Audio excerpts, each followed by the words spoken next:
Hello and welcome to the strategy course.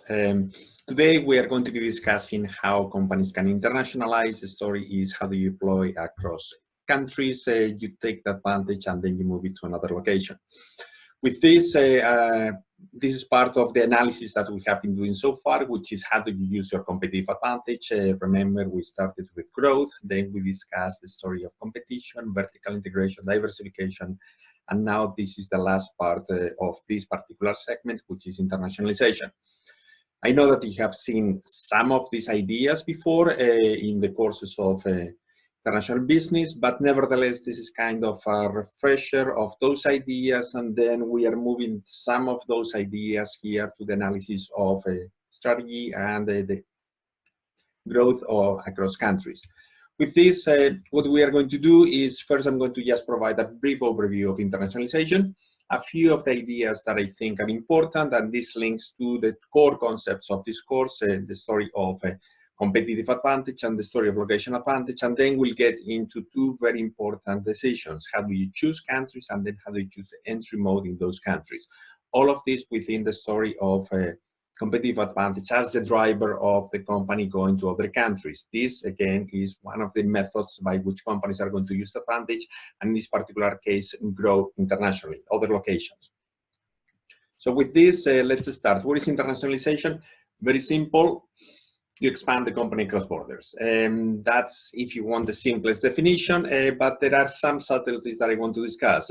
Number one, two broad different motives. You might have seen in other courses a long list. To some extent, if you abstract from them, there are two. You're going out to sell more. And this is the idea that you're looking for markets. This is a market search. And this is a story of you are very good at home and you think that, hey, there are lots of other countries in the world. There are lots of customers that we can serve. Why don't we exploit our current competitive advantage and try to sell more in other places? The other story is a story of how do you buy better? And this integrates several motives that have been discussed, such as accessing natural resources, obtaining better factors of production. Usually the story is lower cost labor, but it can also be lower cost capital, going to countries that have much more advanced technological basis and then try to access those with, to some extent, an implicit story that you're trying to access something and then you are going to bring it home. This is a story of that. You're trying to buy better. What you have at home is not as good as what you have in other places. It's a story of location advantage. Other countries have better conditions for particular factors of production, and you're trying to access them with implicit idea of taking them home. At the end of the day, when companies internationalize, especially when they become multinationals and invest abroad, there is a mix of both. Yes, you go to another country and you're going to sell there, and at the same time, you're going to produce there. So there is always a mix of both competitive and location advantage. But for now, let's just separate this into two very simple motives. From there, what do you have to do? Well, you have to choose a country. How do you analyze the characteristics of a country? This is one of the frameworks that you've seen, and this is an early framework. It's the story of the pestle framework. It's done to analyze the conditions of the context of a company. Typical stories: political conditions of the country, economic, sociocultural, technological, environmental, legal. All of these, you have seen them before. The analysis here is how good, how supportive are all these different conditions to the operations of companies. For this, there are lots of indicators available, partly because the World Bank and the IMF have been pushing for the disclosure of indicators. You can go to those sources. The World Development Indicators is particularly good for finding condition elements that are going to be enable you to value all these different dimensions. With this, and this is a story of, hey, I can analyze different host country conditions, the same that you can use this to analyze the home country. And then there is another layer to this that you need to think about. Well, it's not only the host country conditions that I'm concerned about, it's also a story of differences. In the, if you want, academic lingo, and distances. And this is the difference between the home country and the countries that you're considering to expand abroad. And the analysis here is another framework, which is the CAGE framework. And this tries to make you understand better what is the difference between the home country and other countries, or if you're already a multinational, countries in which you have other operations and the next host country. And here it is issues of cultural distance and differences in language, ethnicities, religions, attitudes, issues of administrative distance, which reflects the political and legal environment. And it's a story of to what extent it is there are connections between the countries or not, issues of geographic distance, and this takes mostly into account the analysis of moving things across borders. And then finally, economic distance, which takes into account both economic and technological differences across countries. So these are the two dimensions that you have to think about when you're considering going to another country. How do you choose a country is driven by this. In addition to this, another story. Now we are going to split this into whether you want to sell more or whether you want to buy better. If you're thinking about selling more, what is, if you want, the steps that you have to take? First of all, what is the opportunity there? Why do you want to sell there? And especially if you want to invest, is there an alternative, which is, can we just export? Partly because investments are much more complicated than using international trade. From there, you go into the country characteristics. What are the different countries? And here you can analyze multiple countries. What are the opportunities? What are the customers there? How big is the market for your product or service? What are the conditions of competition there? Because, and again, remember that you are trying to be a competitor in another country. You have to be better than competitors that are already there, the ones that are already established, the ones that already have the relationship with the customers. From there, what is my advantage at home or in the countries in which I'm already operating? Can I transfer this advantage to another location? And this is an important subtlety that I want you to remember. It's not so much whether you can transfer the resources, which in some cases you can't. You have a very nice production facility or you have a very good distribution system at home. That doesn't transfer to another country. You will have to recreate that particular source of advantage. If you transfer this, is this going to give you an advantage elsewhere? For example, typical story, you have a very well-established brand name and recognition among customers, but in other countries, nobody knows you. Yes, you can use the same brand name in other places, but the advantage that that brand name is giving you elsewhere is not going to be transferring. And then the story is, or the other decision we have to think about is, how is this going to match the opportunity? Because in some cases we think about, oh, we are so great, but then maybe the customers are not going to be as receptive, or there are lots of very good competitors that are going to be matching our advantages. And from there, analyzing multiple countries, do you end up selecting the country that you think is best? So this is the first big decision. The second one is a story of when you have to think about buying better, you're going to access factors of production. The thinking is slightly different because you have to think about location advantage. What is there, and then can I access that particular source of advantage? So again, you're thinking about it, should I invest? Well, maybe instead of investing, why do you just import? You can obtain certain products that have the location advantage embedded, and then you bring them home. With this, let's try to go there and then actually invest and control those resources. Okay, what are the different countries that have these different sources of advantage? And from there, can I access them? Remember that we tend to assume that, well, all you have to do is go to another country and you can access inexpensive labor or you can access natural resources. Yes, but there are already companies that have contracts over that inexpensive labor, or there are already companies that have ownership of those natural resources. You have to be able to access them. Negotiate, how much is it going to cost you? In some cases, yes, it is great, but you are not going to be able to access them at a low price, which is what, or lower cost, or yes, they are very good and they are highly sophisticated, but then you are going to have to pay much more than what you expected. From there, the next thing is, great, you access the location advantage. Can you bring it home? How do you bring it there? Some of those sources of advantage are country location-based, and you cannot bring them anywhere. So you have to produce there. Can you produce there better than others? Now you are getting into the story of, can I manage my operation in another country better than existing competitors? Even if I have the access to a location advantage, I am going to be better than they. Okay, in other cases, maybe you can bring it. Yes, you obtain natural resources, you bring them here, and then you process them, and you have this advantage of arbitraging differences in prices across borders. And then finally is how do you integrate it within existing operations so that you're better. So this is a story of how do you select countries. You can look at the condition of a country and the distances, and then you have to think about, am I trying to sell or am I trying to buy? Am I trying to use my competitive advantage? Can I transfer it? Am I trying to access location advantage? Can I access this and then bring it back? The next decision that you have to think about is methods of entry.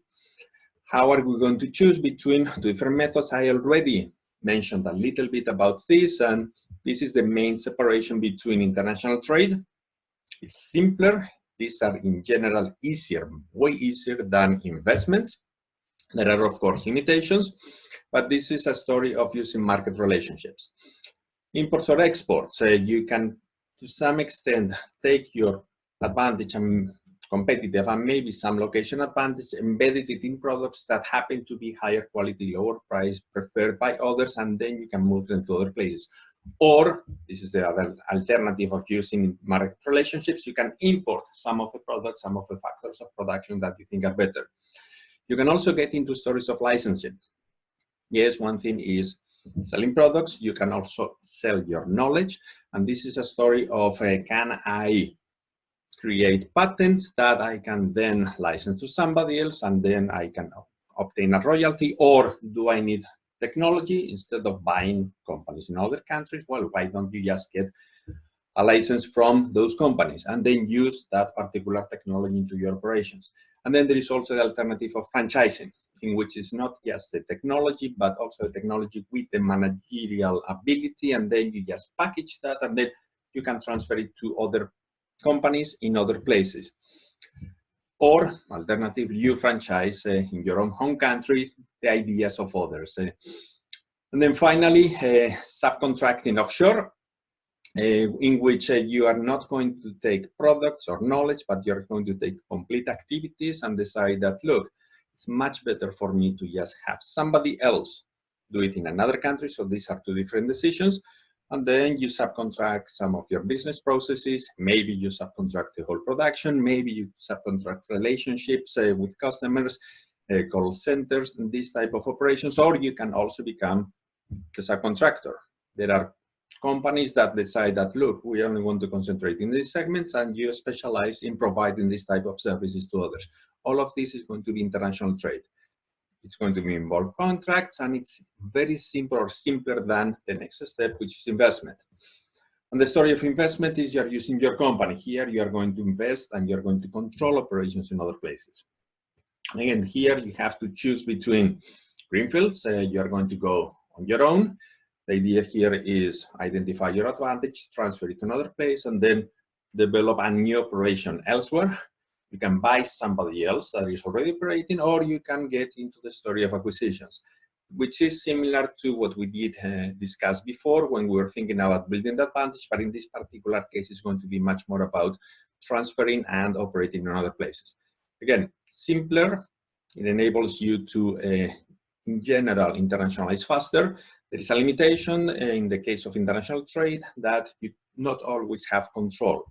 For indirect investment, gives you much more control. It is more complex, but at the end of the day, you are able to some extent to adapt and then get a lot of learning that you, in many cases, cannot achieve through international trade. So these are the two different, if you want, broad methods. And from there, we go into a story of partly investment. What is the next step that you have to think about when you're thinking about the selection of a method?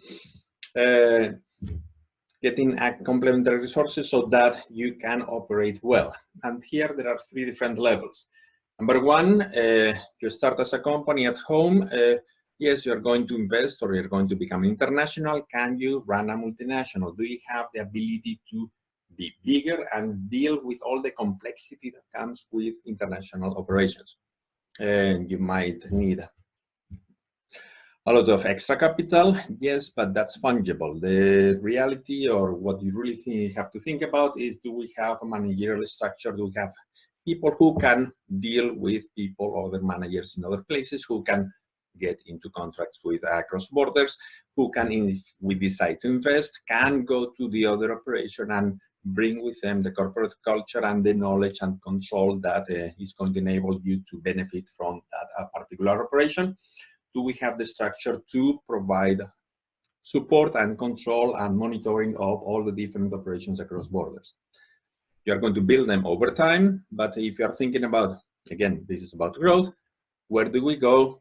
How do we choose countries? But can we manage all these different operations? In some cases, many companies face the challenge that, yes, we are great, we start internationalizing, we internationalize really fast, and all of a sudden we don't have enough managers to run all of this. The next thing you have to think about is, can you compete?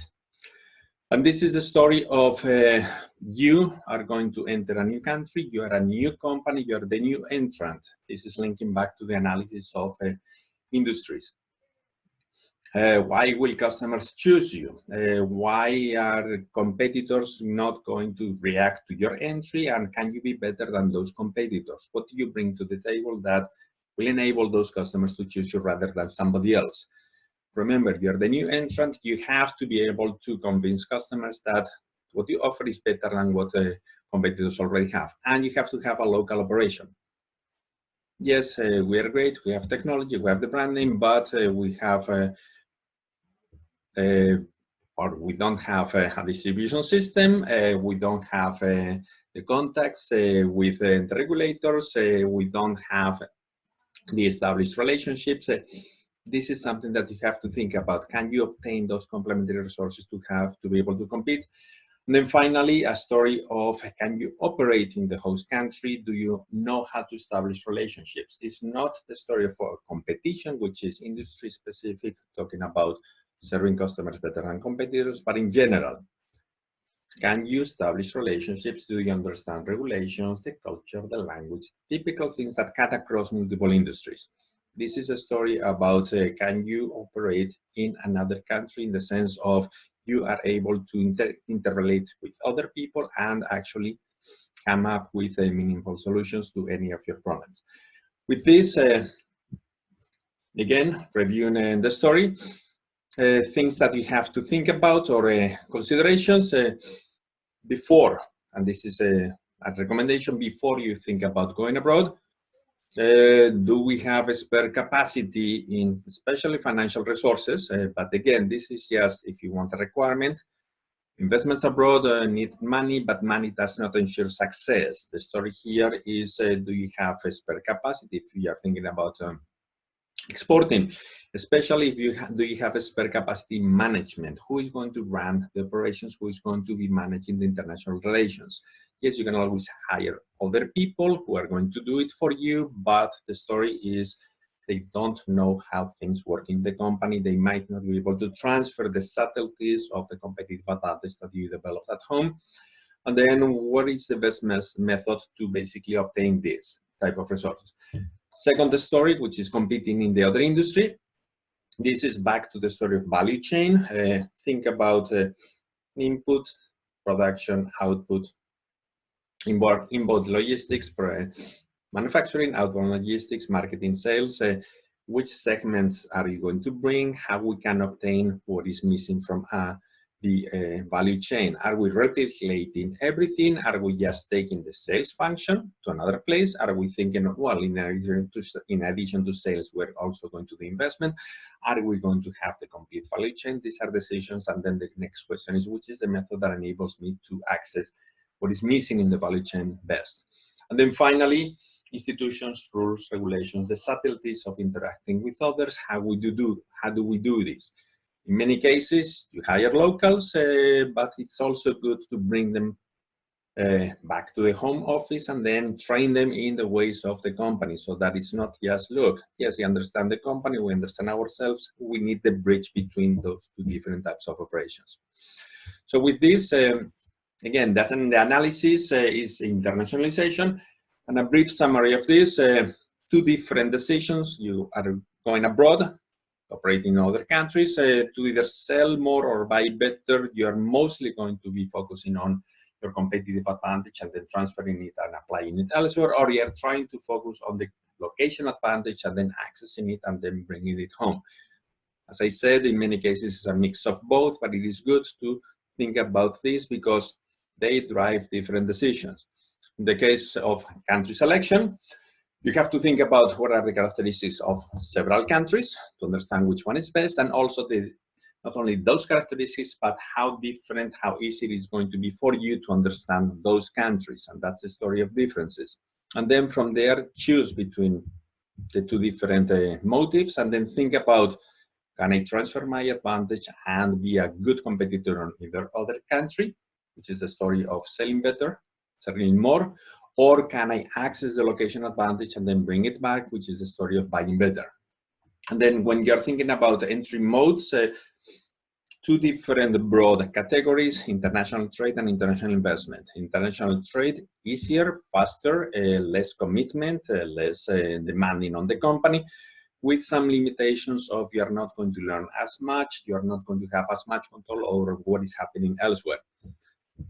Investment, it's going to be much more complicated, it's going to be more costly in terms of financial resources and managerial attention, but at the same time, it's going to enable you to understand what is really happening and give you, to some extent, the control that helps you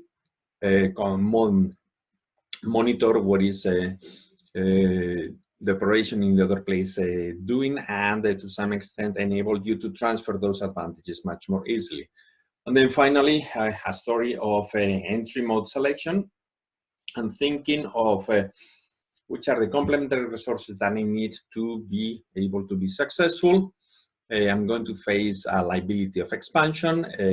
You're growing across borders. Can I obtain the resources that enable me to coordinate the complexity and the differences and the bigger scale that internationalization requires? I face a liability of newness. I am the new entrant. Can I obtain the resources that enable me to sell to customers better than existing competitors? And then finally, a story of a liability of foreignness. Can I obtain the resources, capabilities, mostly knowledge, that enable me to operate across borders and understand how to establish relationships in the country? With this, I hope that you gain some knowledge on internationalization, and I look forward to talking to you. Bye-bye.